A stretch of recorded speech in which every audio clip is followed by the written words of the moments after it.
পৃথিবীর যে কোনো জায়গায় যে কোনো দেশে ছোট ছোট মিল ফ্যাক্টরি বা মাঠ পর্যায়ে যে সমস্ত সুপারভাইজাররা থাকে তাদেরকে আসলে একটু সহানুভূতিশীল হওয়া উচিত। তাদেরকে কিছু মানবতার ট্রেনিং দেওয়া উচিত। কেউ আজ পর্যন্ত এই পৃথিবীতে এই বিষয়টার উপরে কোনো গুরুত্ব কেউ দেয় না যে মাঠ পর্যায়ে যারা কাজ করে, ওয়ার্কার, লেবার, তাদের উপরে যে সুপারভাইজাররা থাকে তারা তাদের উপরে যে কি পরিমাণ চাপটা দেয় আর কি ব্যবহারগুলা করে, এটা আসলে কোনো লেবার বা ওয়ার্কারের সময় সহ্যের চলে যায়। তাই আমার মনে হয় এই বিষয়ের উপরে একটু গুরুত্ব দেওয়া উচিত কোম্পানিগুলার।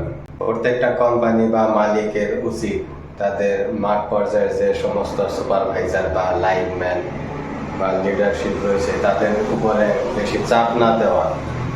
তারাও চাপের কারণে ওয়ার্কারের সাথে খারাপ ব্যবহার করে। তাই সবাইকেই সহানুভূতিশীল হওয়া উচিত। এই বিষয়ে আসলে সবারই ভাবা উচিত।